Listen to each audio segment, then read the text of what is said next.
John, let's look ahead to 2024. John? Our good buddy there, John Ourand. Andrew, I'm still here. One more show to go.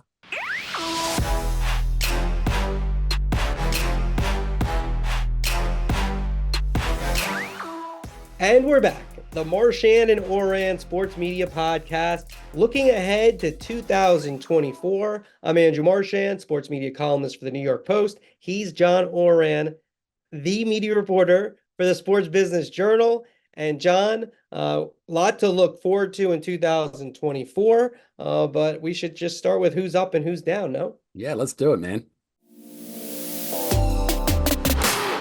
Who's up? Who's down? All right, John, why don't you lead us off?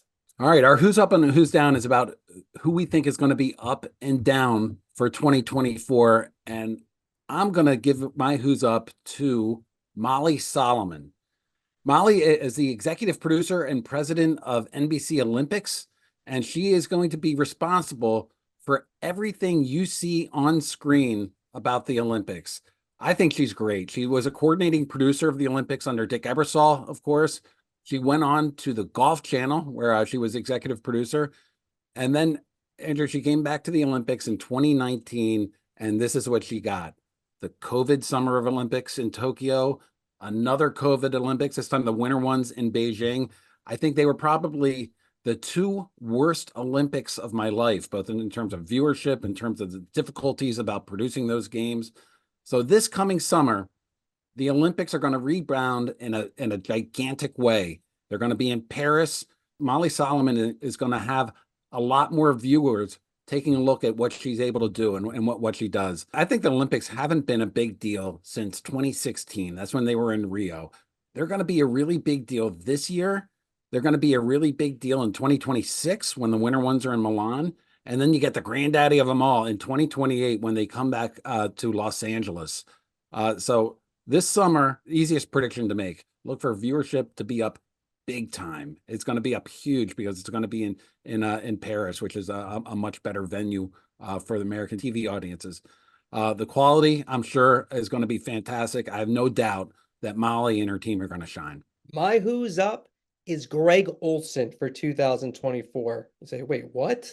Tom Brady is expected to arrive in September, the $375 million man, to take Olsen's job. Olsen, who's making around $10 million a year, is going to go down to the number 2 team and lose a lot of money, $3 million a year around there to be on the number 2 team. But I honestly think that Olsen is in a tremendous spot because even if Brady's good, there's going to be people who don't like him. And they're going to look at Greg Olsen. They're going to say, I love Greg Olsen.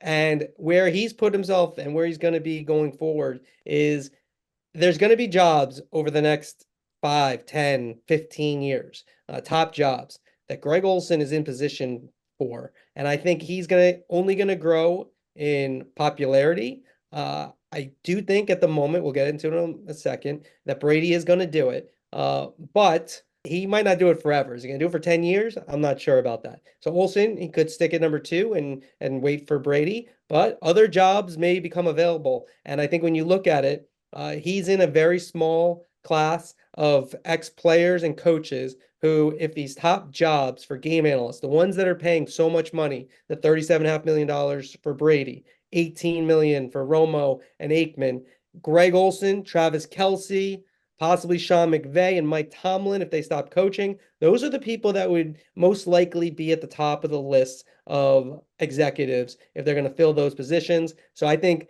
yes, there's a little bit zigging where everyone's zagging. I think Olsen, it's going to be a big year for Olsen because the backup quarterback, especially one who's already been successful, is the most popular person in the business or on a football team. And I think Greg Olsen is going to be there. So he gets my who's up for 2024.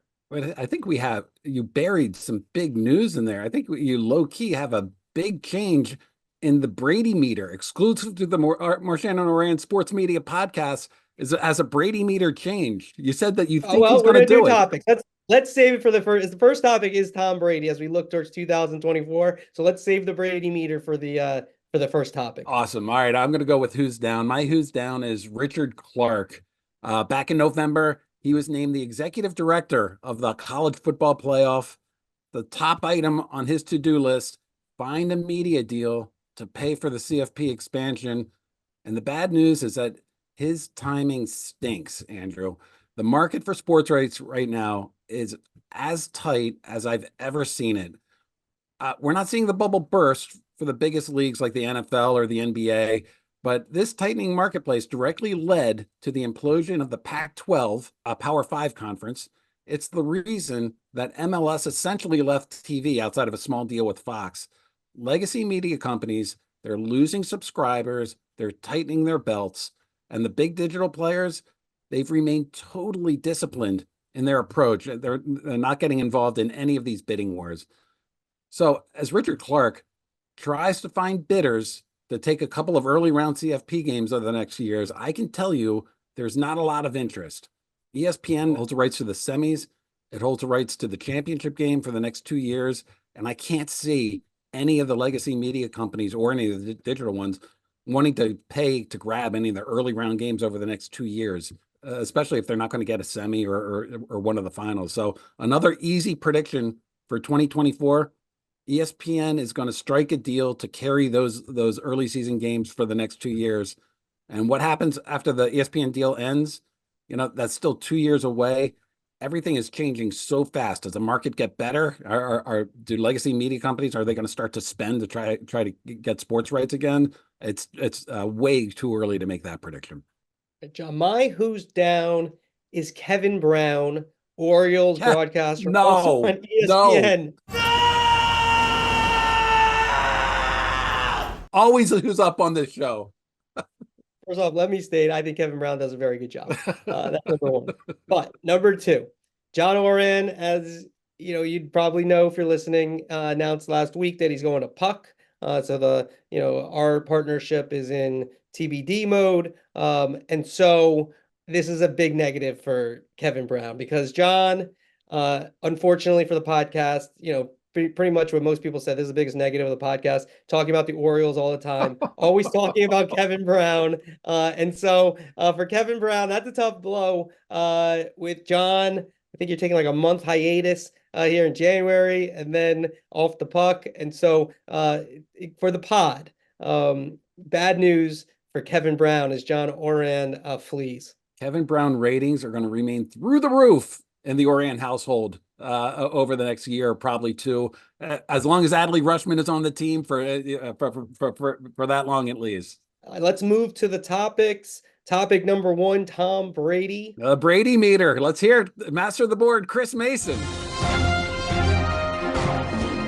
Andrew, in your Who's Up, you said that Tom Brady almost certainly is going to do at least 1 year, maybe two. Does that mean the Brady meter has moved yet again? Number one, let me say, the Brady meter, until it's at 100, and that means he's doing the game, the Brady meter is still in play. But the Brady meter at this point, 79%. Wow. And rising. I believe the last Brady meter was at in the mid-50s, if I recall. I think maybe 60s, but yeah. All right. I think maybe 64. That's a big jump. That is a big jump. Keep track of this. But now it's at 79%. I think Brady is studying up on broadcasters, seeing how they do things, what he likes, what he doesn't like.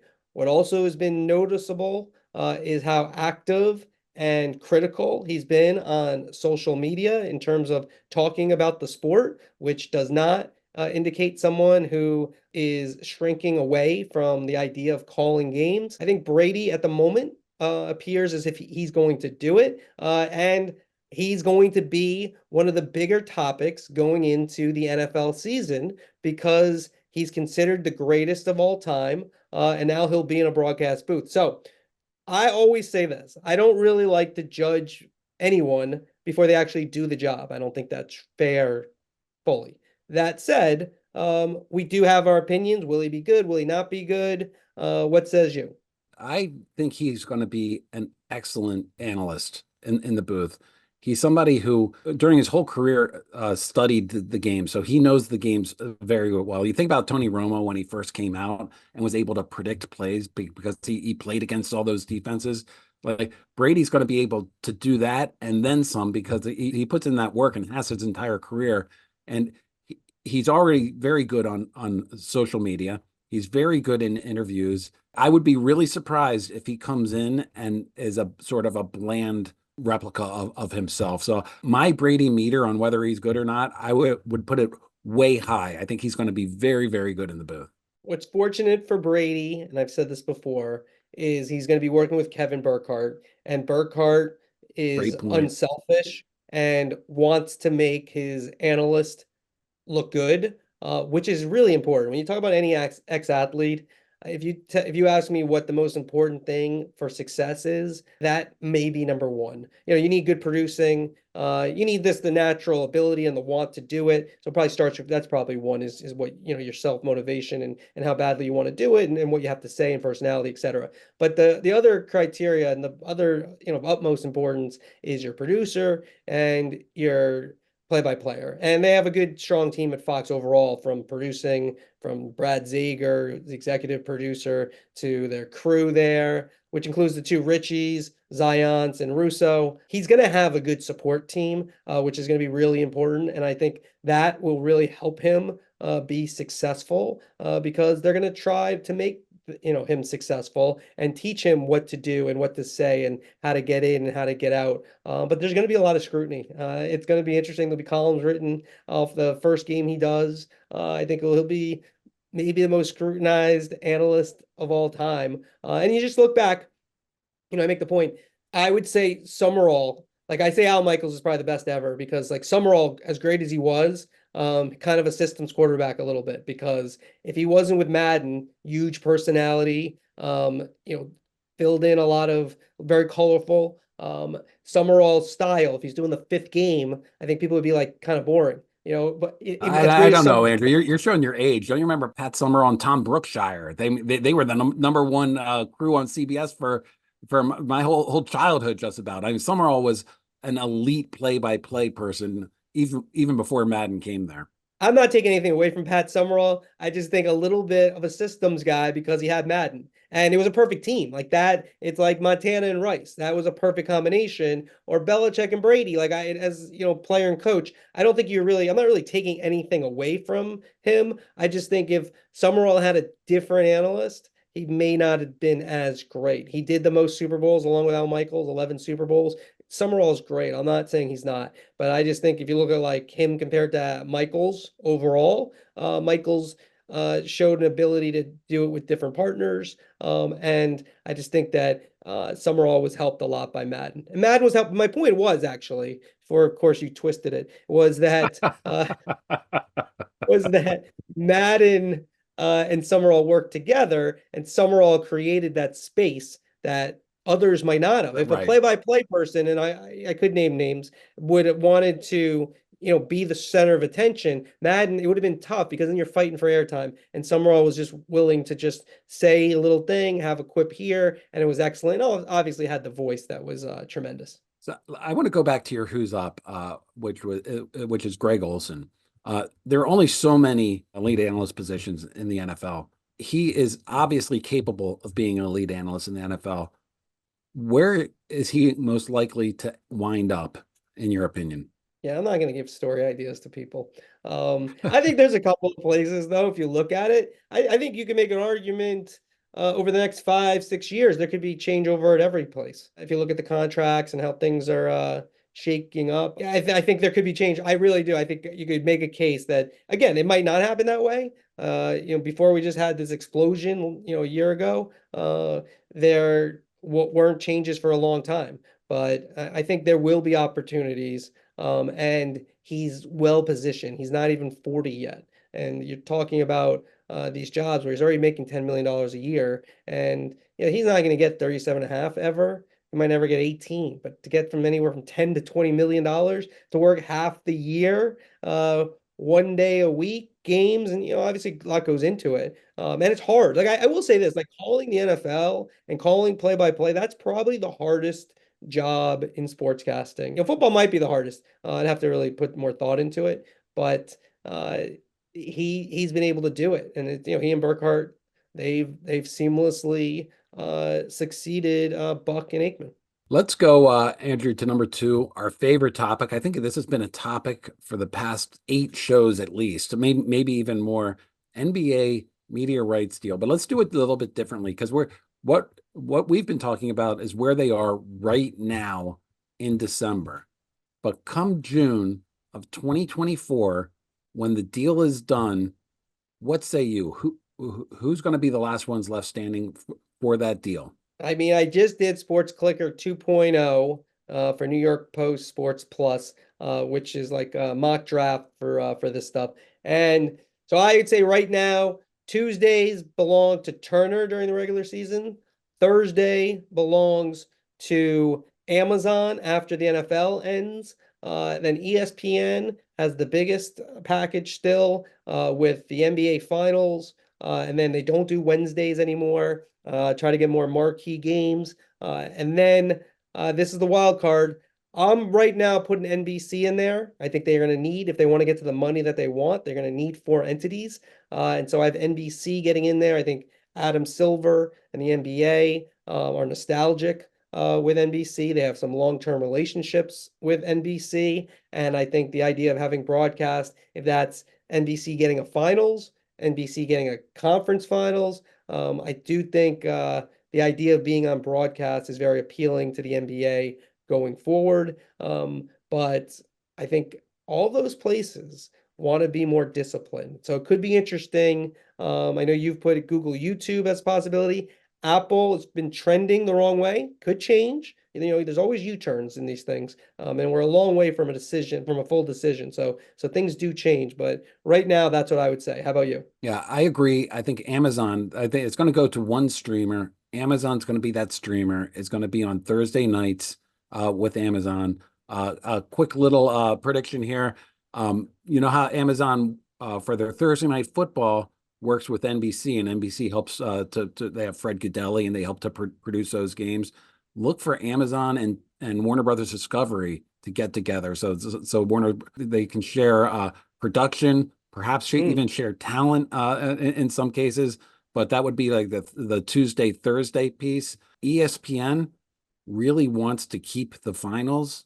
The idea of doing alternate finals with NBC is something that they don't want to have. So I'm going to make a prediction that NBC is going to be on the outside looking in, because I think ESPN is going to pay up enough in order to control all aspects of the finals and one of the conference finals. And You think only 3 places? I think only 3. I think your point is good. In order to get the more money, you're going to have to get more partners. But all of a sudden, if ESPN has to start sharing the finals, like, does that money come down a little bit? That's Obviously, it has to go up when you do the equation. Yeah, exactly. So You're a master negotiator, from what I understand, and so you know how that works. So if they were to lose a finals and then NBC adds in a finals, then the numbers would have to be higher to have 4 entities. Absolutely. And so my prediction is that it will say 3 packages, and it'll be Turner, Warner Brothers Discovery, Amazon, and ESPN, and NBC wants it. I think NBC is going to make a big run for it, but I think that they're going to be boxed out by ESPN. And then the streamers, we have a thing at the streamers at the end here, but do you have, when you rate the other streamers as the wild cards, right? Apple, Netflix, Google, YouTube. Give me the order right now where you see them in terms of potentially getting involved. For the NBA, I would rank Netflix at the bottom of that. I did the story way back when that they had very early talks with the NBA about possibly the in-season tournament, and they were going to create something around that. Those talks haven't gone anywhere, and it's unlikely that Netflix is going to be part of these live rights negotiations. Apple is intriguing because of the worldwide aspect of Apple. Could the NBA say, we'll give you worldwide rights on Friday nights, and then you can put it in China, you can put it in Russia, you can put it in every single market in the world via the Apple device or Apple TV Plus. That, I think that's unique. Really, the wild card that I'm trying to keep my eye on is Google YouTube. They love their Sunday ticket deal. They're starting to get addicted to sports in the same way that legacy media companies have been. And I think that there's somebody just to keep an eye on. So I would put them right under Amazon. That has already shown that they like sports, they value sports, and they're willing to pay for sports, even if they have remained disciplined. Would you agree with those rankings? Yes. You said them so like backwards that I couldn't follow it fully. So Okay, you have so number Google, one, YouTube my one. number one is Yeah, Google, Amazon. YouTube's one. No, Oh, no, Amazon number Obviously, one. Amazon, we already have them. I'm saying of those other ones. Yeah. Amazon, we both Google, agree. YouTube, Apple, Netflix, in that Apple. order. Yeah, I agree. I agree with that. You got that one. Wait, we're correct, supposed to disagree, I thought. I guess this is a case where we'll have to agree to disagree. I disagreed when you reported Netflix, and I said, "Oh, that sounds like No, NBA all I Finals." reported was that they talked. That's all I reported. I didn't say they were doing All the right. deal. The internet takes it as a done deal. Aggregators. Can we put aggregators Well, no, as another everyone topic? does. I mean, if you talk to somebody, deal's done. I mean, it's good to get reporting done. I'm not saying this. I'm saying this in general. It's good when you have something early, but your reporting was fine and good. I mean, you didn't say anything you said they talked, but they're going to talk to everybody. That's the one thing. I do want to be clear about that story. It was more than like, oh, they talked.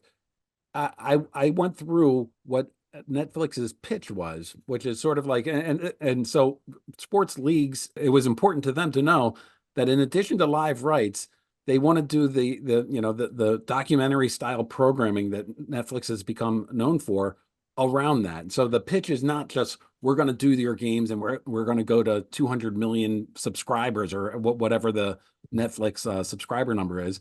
It is we're going to do it, and then we're going to do shoulder programming around it beyond pre and post game shows or beyond like studio shows. Okay, fair enough. All right, that's gonna be interesting to see how that works out. Let's move to topic 3. ESPN is a double topic, direct to consumer. Also, ESPN's new partners. Where do you want to start there, John? Yeah, I didn't want direct to consumer on this final show. Yeah, by the way, where's my steak dinner? I You don't know. gonna pay up? Don't we have to have the pod going for you to have the steak dinner? Look at you! Look at you trying to. Let me talk to my lawyers first. Lawyers are involved. Everywhere you look, lawyers are involved. You lost. Do you admit you lost? No. Until it actually happens, I will say this. Okay, I had this nugget the other day in my newsletter. There's a chance it could happen in 2024. I still think 2025, but there's a chance it could happen in 2024. Put that in your first puck article. As All right? Remember, credit the New York Post. I still don't know how they can do it with the cable operators. They have to do new deals with like the DirecTV and with Charter, and it's a. I'm still saying 2025, but again. Look, it's looking like it's going to be 2024 is in play. At the end of 2024 is in play. Most likely, I'd still say 2025, and most likely going to cost $25 to $30 initially. 25 to 30. That's a number that you're having for what? For ESPN? For ESPN, the mothership. And let's just so everyone listening, it would still be available on cable. No. But what is a mothership? Is that ESPNU? That's everything. You get all the ESPN. You get everything from ESPN. $25 to $30 per month. And does it? I mean, they're still doing this is in flux. Yeah. So one of those things where it's in flux. But right now, I'd go $25 to $30 per month. That's a little bit lower than I was expecting. Like I thought it was going to be priced in the 30s or in the 40s. And then they'll raise it after. They'll get you in and they'll raise it after. Yeah. I'd probably go a little bit lower. Personally, I'd probably go like $19.99. I get it. You could argue that devalues what you have, but I just think you want to get as many people under the 10. We just saw And they like, just I mean, the whole thing, they just opened up the ESPN's books. The cable channel still brings in billions of dollars in profit. It's like I've been telling you for a year that they're going to say that the ESPN, when they open up the books, it's like, yeah, everyone would take those books. Like they're making a lot of money. Yeah. It's not as much as they were, and it's going a little bit the wrong direction. But the idea that ESPN's not well positioned, I think, is not again, it depends what you mean. Like, are they going to be as dominant as they once were? I mean, basically every media company is not as dominant as they once were. The digital players, which we're going to talk about, they have the most money by far and can do whatever the heck they want in this world and basically run the world now, from Apple to Amazon to Netflix, those type of companies. The long-term places like Disney and ESPN, they're trying to figure it out. But to think that they're not well positioned, I think, again, they have to make a lot of good decisions, but if they make the right decisions, they're going to be just fine. Again, maybe not as dominant, but just fine. I don't know if what I said made it sound like they're not well positioned. Of course, they're well positioned. They're the most watched cable TV channel on the dial. Like they're the ones that can do it. I'm not sure if I see what the advantage is to be a first mover in this case in terms of like just taking the channel to, direct to consumer. But Bob Iger, since he's been back, has been all over direct to consumer and wants to own that. So that's part of the strategy there. And it does appear right now, if we were making the bet, I wouldn't be making the bet. So it does appear that I will be losing the bet, I think, from show number one on when they're going direct to consumer. But I'm still holding out that maybe at some point they're going to say, let's protect this $2 or $3 billion profit that we're getting from the cable channels over here instead of. Do you take the puck job so you could cover your gambling debts? ESPN partners, we've reported this, and they a lot of people have in the media in terms of they want to have partners, two partners. I think is what they want. I think ideally it could be a digital player and maybe one of the leagues. It also could be a digital player and a mobile company. But I think right now, if they could do it, they'd want to do a digital company. These Apple, Amazons, etc. And then one of the leagues get a relationship where they're partners with one of the leagues. What do you think? Right now, if I'm going to make a prediction, I don't think they're going to get anybody this year in 2024. Bob Iger and CNBC sort of started walking back, selling, the entertainment assets, started walking back a little bit, the need to partner up on ESPN. I don't think the leagues see any benefit getting involved with ESPN in a financial decision. They've, of course, all talked to ESPN about this because perhaps they can work out a better deal from it. And we've talked about this before. The idea of Apple investing in ESPN. Apple can buy and sell Disney a couple times over. Like I don't see. You love saying that. I know. I think that would have been like a drinking game throughout the whole pod. As many times as you said that, like you'd be drunk. What's that or Adley Rushman? Yeah. Adley Rushman. Oh, then you'd be Adley Rushman and saying Apple could buy and sell, and also your other thing was Amazon should have the Super Bowl. They should own everything. It's a $3 trillion company, Andrew. It's a $3 trillion. It takes time. It takes time. These things will just happen in a second. Let's not get into that one. Yeah. So anyway, I just don't see the momentum right now for ESPN adding a new partner financially, one or two. I know they've talked to a lot of people, but I'm skeptical about it happening. What say you? Yeah, I don't think they're in a rush. I think it was important that Iger recently said that they don't necessarily need a partner. I think that probably makes it so setting the groundwork. So if it doesn't happen, they could just go it alone. And I think they could go it alone because they're ESPN. Here it's programming, right? That's what ESPN has. And you're leasing this programming. And we can talk about the Stephen A. Smiths and the Pat McAfees and the Van Pelts, etc. And they're important. But you're talking about the games they own. That's where the major value is. And you look at their portfolio, and it's the best one of anyone. Like Fox Sports has a great portfolio. NBC and CBS have a lot of tremendous events. But in terms of depth and the vastness and top quality, they have it all, especially since they've added a Super Bowl now or two Super Bowls in this coming package over the next decade. It depends on what you're looking at from ESPN. The idea that ESPN's going anywhere, it's not. The idea that not that it was really comparable, even at one point it was. You go back to the early to mid 80s, SI, Sports Illustrated, was kind of ESPN's main one of the biggest competitions, and you kind of looked at, and obviously if you just told somebody today, it's that's almost hard to believe. But I don't see ESPN going the way of SI, at least not for a long time, right? They're going to make a lot of money. They're well positioned, and as we go through this transition, content becomes even more important. I mean, everyone's hurt in terms of your long-term media companies. They're hurt by the digital world where people can reach basically the whole world. Direct to consumer is almost zero in terms of distribution, and it used to be dating back to when the printing press was invented. Only some people had the ability to distribute. Now it's much easier, but they still have a huge head start with the amount of money they have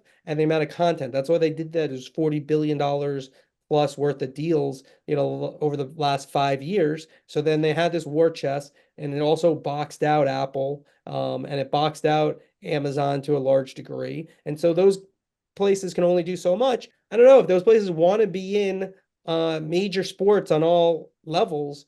I think doing a agreement with ESPN makes some sense. I'm going to agree with you totally. Like, yeah, ESPN's not going anywhere. And I think ESPN could be in trouble if one of those $3 trillion companies decided that they wanted to go all in on sports. But they're not going all in on sports. What we're seeing with Amazon is that they're doing Thursday night football. They're not coming in and trying to grab.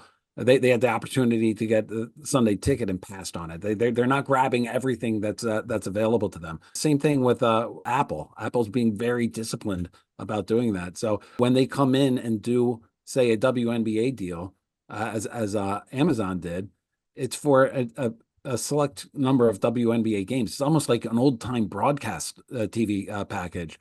And then you have a company like ESPN and a brand like ESPN. We have kids. We know how strong that brand still is among people my age and people my kids' age. And that's all that other content is there available for ESPN, backed by Disney. That like you said, they're going to have the Super Bowl.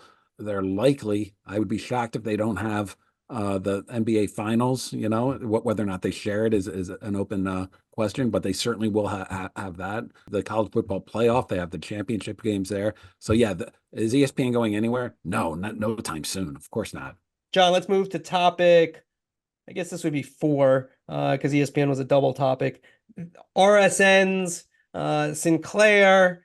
I kind of feel like last podcast, do you want to do a who's down for Chris Ripley, who's the CEO of Sinclair, who you've made the who's down, like he won the award for you. You just trampled on him throughout this podcast. In fact, I think he might be behind Puck hiring him to get you out of the podcast. How do we get him out of here?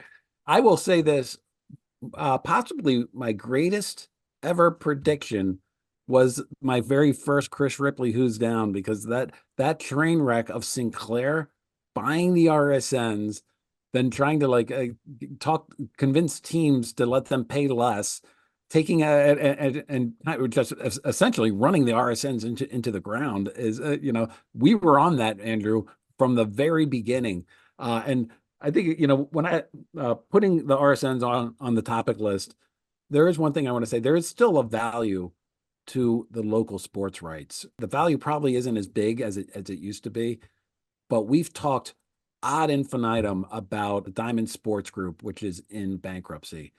We talked a bunch about Warner Brothers Discovery Sports, which got out of the RSN business entirely. And so those are big stories.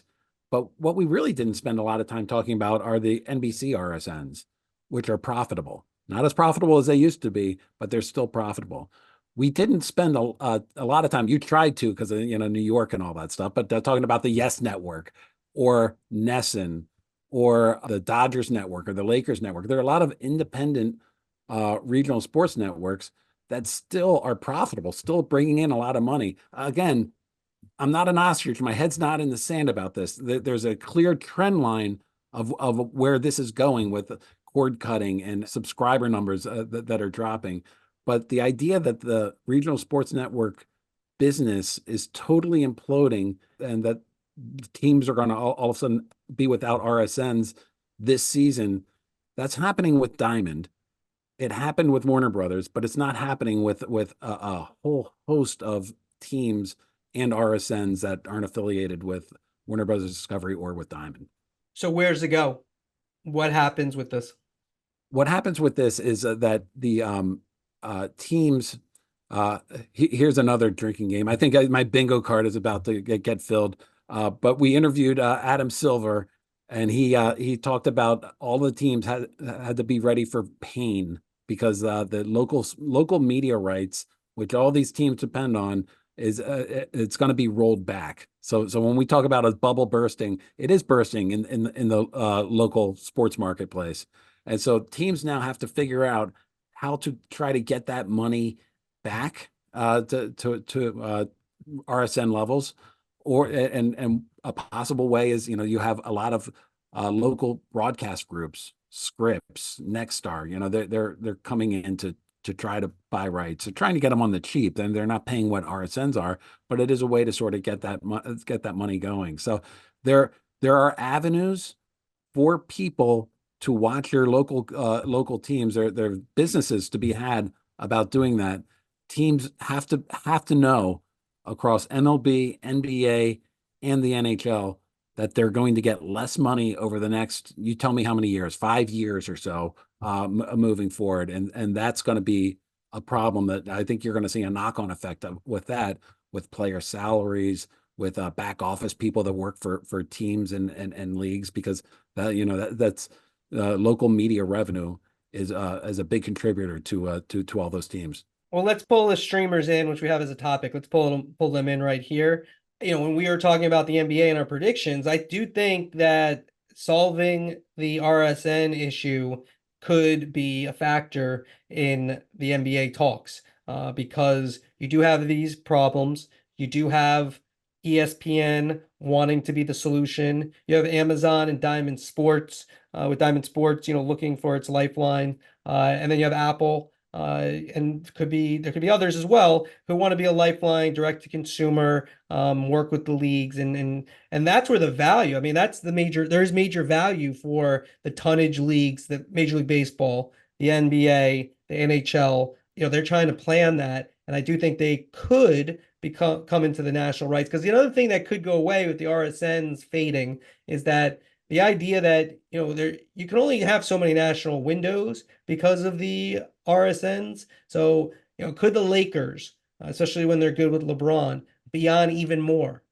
Because that's there's a lot of value in that it's like having a series, and like you're adding another week of shows to that series instead of having, I think it's like 17 games they can have now. Maybe you can get up to 30, and then they have like an RSN kind of deal for the other 50. And so I just think there are a lot of factors, and I think the streamers could be. And when I talk about streamers, you can talk about Peacock as well. Paramount and CBS right now, they're not involved in the NBA, and don't appear to be, but they could all want a component. Like we talked about NBC earlier. Yeah, NBA wants the broadcast side of it, but NBC is going to want the Peacock side of it. So they're going to want a Peacock element. I think, like, you look at the Big Ten deal that Fox orchestrated with all the networks.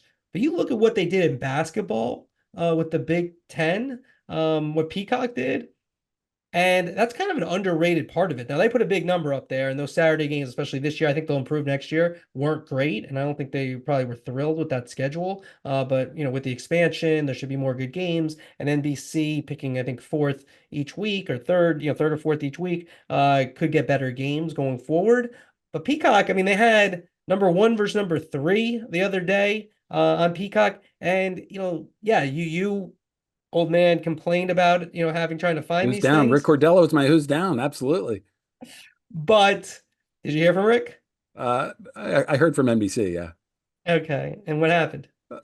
Oh, they just noted that they heard. That's all. They just called to congratulate me on Puck. That's all. Oh, that was nice. Nice. And then they say, think. Yeah, the thing about the podcast too, people should know. When we first started doing like who's up, who's down, John was like would be like who's down, like Dan Masonson, great guy, NBC. You put him as a who's down, and I'm like, what do people care about that? No. Does a great job, hard worker, and you had to throw him under the bus. I know you did it like you're gonna say like it was like nice, and you're kind of kidding around. No, that wasn't nice. Dan Mason was who's down. I just explained this to somebody who shall go unnamed, but was a who's down within the past 2 months. You get street cred for who's down. Nobody wants to be who's up. That's like a brown nose to be who's up. You want to be who's down. You totally want to be who's down on this pod. I mean, Chris Mason, please, master of the board, can you give me something this with him being nuts? You want to get nuts? Come on, let's get nuts. What? You're crazy. Nobody wants to be back in the day. Rudy Martzke had the dreaded oops. It's like saying, "Ooh, I want to have the dreaded oops because I get in USA Today's, the big media column." No, but see, this is good. It's street cred. It's totally my pitch, and people have bought into it. So don't kill me on this, Andrew. Come on. I need names, all right, even off air of you selling ice cubes on the North Pole there. Whatever works. They bought that? Somebody bought that? You really want to be who's down? In my mind, I believe that they all bought that. Yeah. Okay, fine. Yeah. There you go. That's Should how we end it that's how here? I sleep at night. I just want to add one final thing to your point. Fanatics, by the way, it's Mm. somebody that's a streamer that's been kicking the tires. I don't know how serious they are. They don't appear very serious right now, but it's also potential companies that aren't necessarily media companies that could be circling on these. But the one message to fans is that if you're a fan of these teams, you're going to be able to watch the games. It's going to be great for you. You're going to be able to watch the games exactly how you used to, or you can get them direct to consumer. There are going to be more ways for you to watch these games. We had Rob Manfred on as a big get. He talked about blackouts and getting rid of the blackouts. NBA always talks about that. So the blackouts, which are RSN created system because they're paying a lot of money for these rights and they don't want anybody encroaching on these rights. As RSNs give up that exclusivity, the blackouts are going to go away. So the fans' complaints about blackouts are going to be up. So everything is chaos right now, and the teams are going to be losing some money. But for fans, there's going to be more ways for you to watch all these games moving forward. All right. Well, John, listen, it's been my pleasure doing the podcast with you. We don't know exactly what the future holds. We don't even know exactly yet in terms of next week. We're figuring everything out. If we do have it, I do have a guest host that is a pretty good broadcaster, maybe one of the top broadcasters in the business lined up to replace you as the first guest host.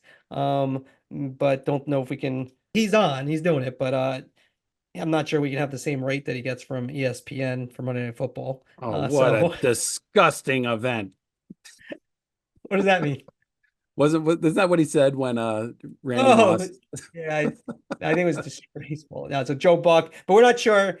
I'll tweet it out what's going to happen. Things, John just hightailed it, and so we're still trying to figure out everything in terms of what's next. I want to be very sincere about this, Andrew. Like the pod has been a highlight of my career. I can't believe how much fun I've had doing this for the past 2+ years, and just doing it with you. It's been a hoot. I've enjoyed literally. You can tell how many weeks I took off, and you can decide from that how much I enjoyed this. I love doing this pod. It has been a total labor of love, and it's been a lot of fun. I would be remiss because I'm heading over to Puck. I would just be remiss if I didn't give my eternal thanks to the master of the board, Chris Mason. I was on early. You were a little bit late and a little prima donna on my final show, Andrew, coming on. So I was talking to Chris, and he is the easiest person to work with, and he is very good at what he does, and that's an incredible combination to have. AC Wyatt also, SBJ is so lucky to have AC Wyatt. He was at ESPN for a long time, and the videos that what he puts in, it gives SBJ a sort of professional quality for its videos, and I'm hugely grateful to AC. And then the only other person I want to shout out, I'm not going to go on for long. You know how I hate to name names like Terry Lefton or Michael Smith and that type of stuff. Yeah, But keep going down. Abe Madcorp, my boss for 18 years. He's the guy that hired me at SBJ. He was my first editor at SBJ. He came to me with the idea of the podcast. He was totally supportive of the podcast. He is somebody he's a great friend, and we love each other. And I just wanted to give a shout out to Abe on that. So it's after 18 years, it's hard to leave SBJ. It really is. I'm looking forward to Puck opportunities at Puck, but this has been a hoot, man. Yeah, I want to concur on all those because I was going to say something about Chris, AC, and Abe. They put that together. Also on the post side, Chris Shaw and his whole team. Chris Shaw is the executive sports editor. He's the one who came to me and said, "Would you want to do a podcast with John?" Back a couple of years ago now.